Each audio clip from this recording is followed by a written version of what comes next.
Mediacija je prostovoljen, hiter, zaupen in učinkovit postopek, s katerim skušata stranki ob pomoči mediatorja doseči mirno rešitev spora. Mediator je strokovnjak, ki skrbi za nepristransko in zakonito rešitev spora ter je usposobljen za izvajanje mediacije.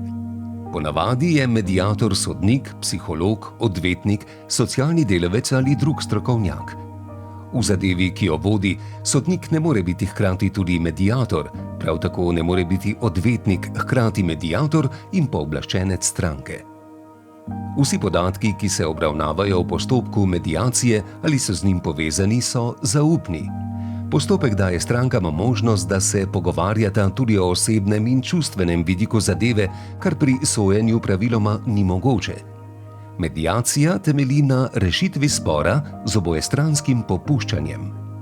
Ker ni potrebe po izvajanju dokazov, je spor mogoče rešiti ceneje in hitreje kot v sodnem postopku.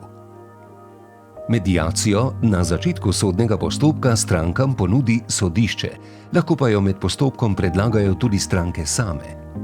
Tina je zoper sosedo Aljo sprožila sodni postopek za določitev meje med njunima nepremičninama. Po pozivu sodišča sta obe dali soglasje za mediacijo.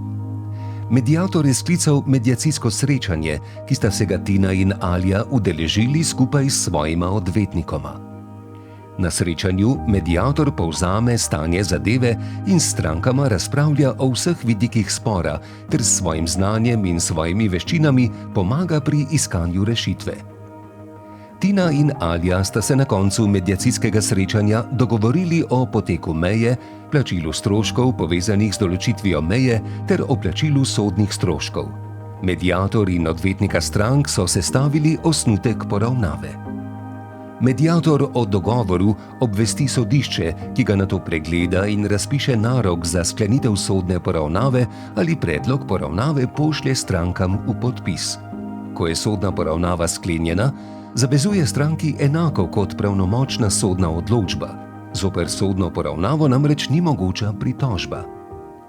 Mediacija je v družinskih sporih v celoti brezplačna.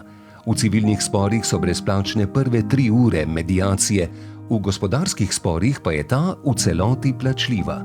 Vsaka stranka sama krije svoje stroške mediacije.